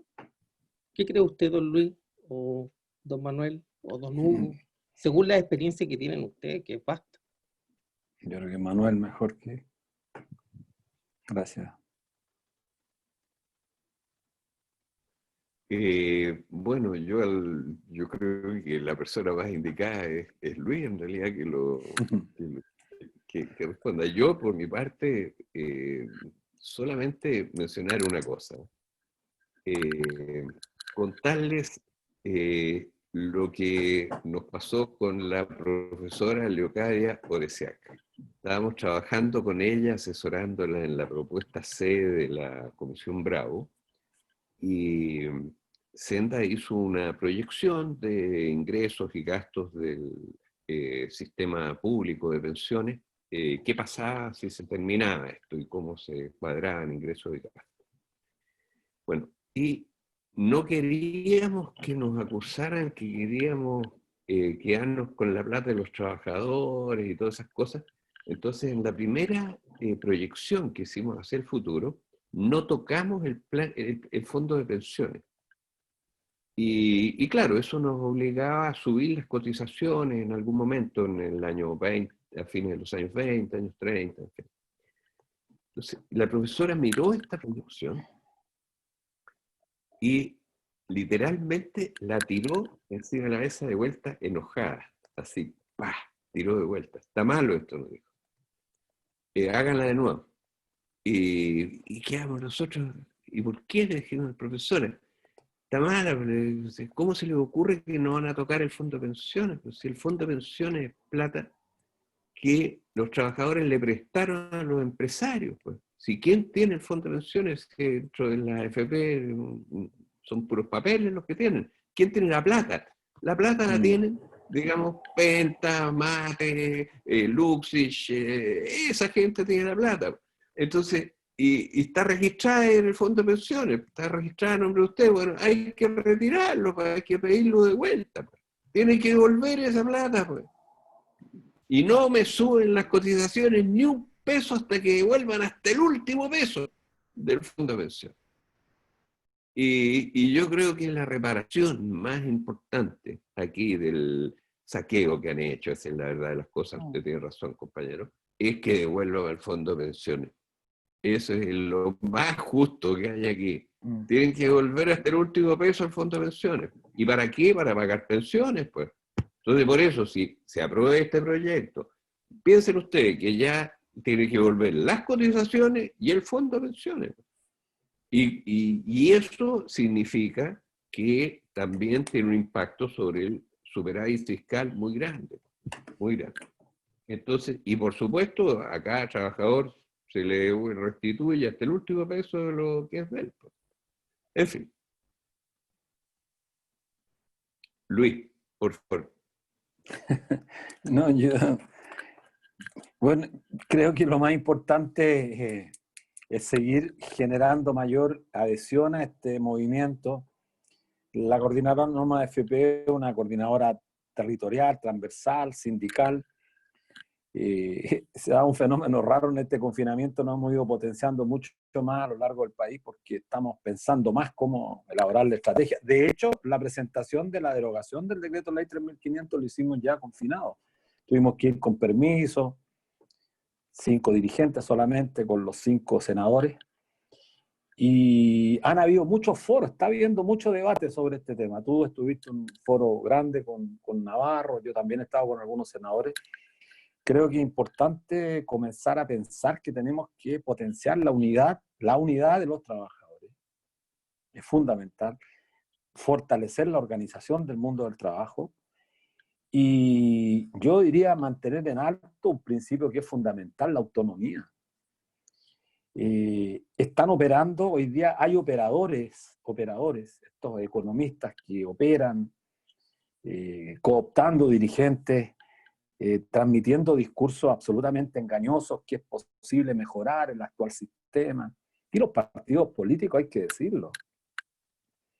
Ha sido vergonzoso el papel que han jugado muchos partidos políticos, que están de acuerdo en tratar de discutir en el marco de lo que plantea Piñera, este 6%, es decir, un 3 para acá, 3 para allá, cuando los hechos son irrefutables, los datos son irrefutables.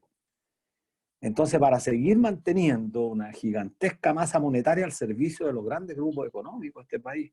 Entonces, eso es lo que irrita, y es por eso que creo que, a propósito de la pregunta que hacía el compañero,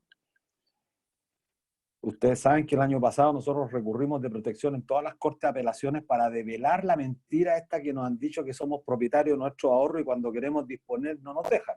El caso de la profesora María Angélica Ojeda en Antofagasta y Beatriz Valenzuela, la enfermera en Punta Arenas, que está con una enfermedad terminal. Bueno, el Tribunal Constitucional de manera unánime denegó este derecho. Ahora vamos a ir a la Corte Suprema. Una vez que agotemos esa instancia, una vez que tengamos una sentencia ejecutoriada, pensamos incluso seguir adelante. Vamos a recurrir a lo mejor a la Corte Interamericana. Pero ese es una vía, es un camino judicial que no hay que cerrarlo, así como la vía parlamentaria. Pero eso no es suficiente, ni la vía judicial ni la vía parlamentaria. Aquí la lucha es política, y creo que eso tenemos que entenderlo bien. Este cambio es un cambio político. No se va a cambiar por la buena voluntad de algunos parlamentarios, porque imagínense que para modificar el proyecto de norma que presentaron, para poder modificar el decreto de ley 3.500, derogarlo, se requieren 2/3 del Senado, y eso no va a ocurrir. No es depositando la confianza en el Congreso como se van a resolver los temas. Sí tenemos que prepararnos para ganar el Congreso también. Y en 15 meses más hay elecciones en este país. Hay un plebiscito en octubre que quieren eliminarlo. Y se dice, hoy día se decía, algunas en las redes sociales estaba viendo que parte del acuerdo que firmaron este fin de semana, entre otras letras chicas, lleva también la prórroga del Congreso, de quitarle a la gente la posibilidad de discutir un proceso constituyente. Entonces, lo único que podemos decir nosotros es apoyarnos fuertemente nosotros nos apoyamos en 2 fundaciones, y no hay más. Y quiero decirlo derecha, no hay más. Fundación Senda y Sol. Con esas 2 fundaciones trabajamos. Lo siento para quienes simpatizan con otras fundaciones, pero en realidad creo que las únicas que han hecho un aporte, yo diría permanente, sostenido en el tiempo para dotarnos de insumos a los trabajadores, a los dirigentes, han sido estas 2 fundaciones. Y claro, no las invitan, no forman parte del establishment, como decía el compañero, son otras. Rodrigo Valdés, Rodrigo Valdés, el ex ministro de Hacienda de la presidenta Bachelet, Rodrigo Valdés, José de Gregorio, ex presidente del Banco Central, ministro de Economía del gobierno Ricardo Lagos, son los más grandes enemigos que tenemos el movimiento social.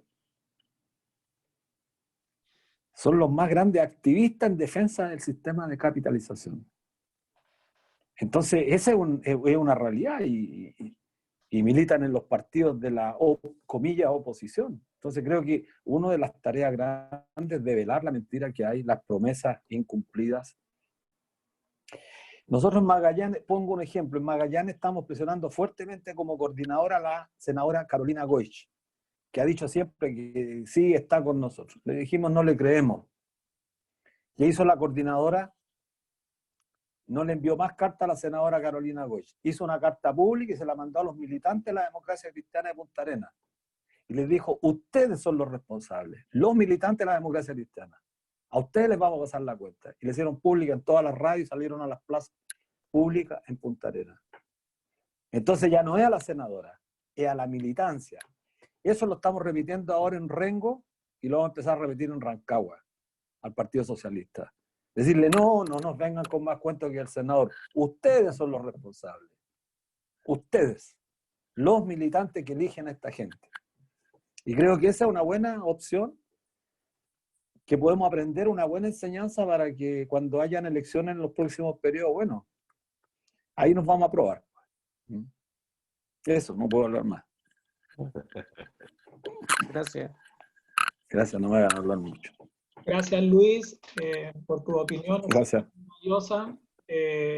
No sé si hay alguien más que quiera hacer algún comentario o que quiera hacerle alguna pregunta al profesor Riesco.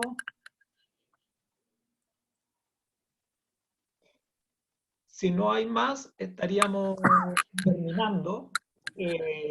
Bueno, hoy día Manuel nos presentó el IMA6 y nos habló bastante de la historia. El IMA6 tiene muchos recovecos, por decirlo así que los y las esperamos en un mes más, porque va a volver a salir, sale todos los meses con las cifras, siempre alrededor del 15 o después del 13, que es cuando salen las cifras, un día después o 2 días después del 13, estaremos haciendo esta charla.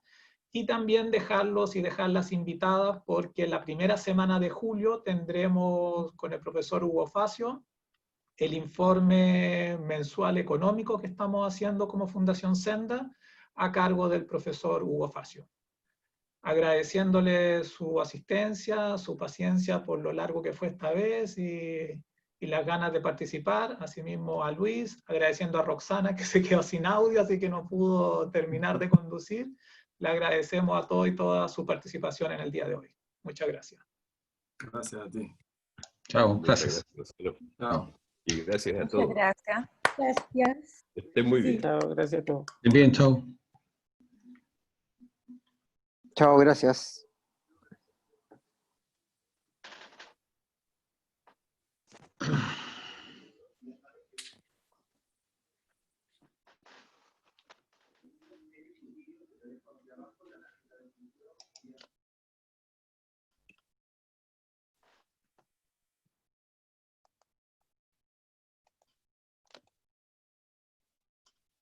Saludos, Samuel Navarro.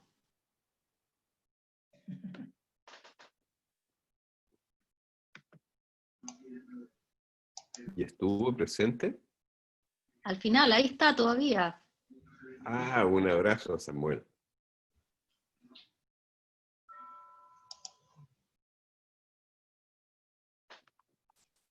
Ahí está, sí.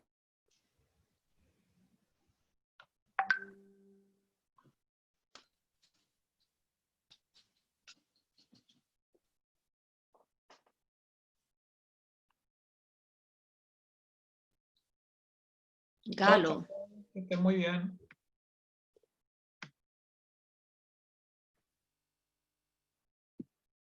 Estaba hablando, pero con el micrófono apagado. Oye, muchas gracias. Realmente.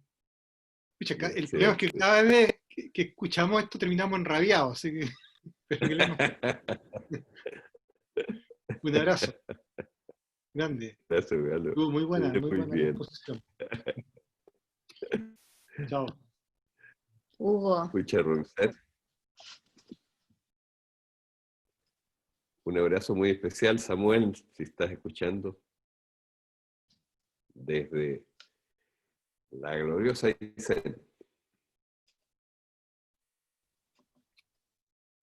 Me parece que Samuel entró con problemas de audio. Sí, pero ¿escucha él o no?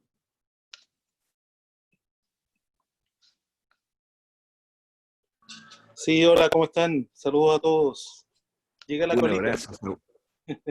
A la distancia.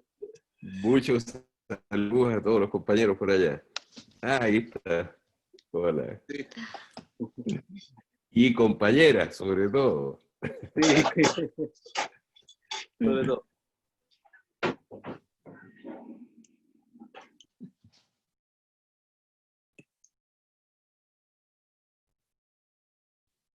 Muy bien.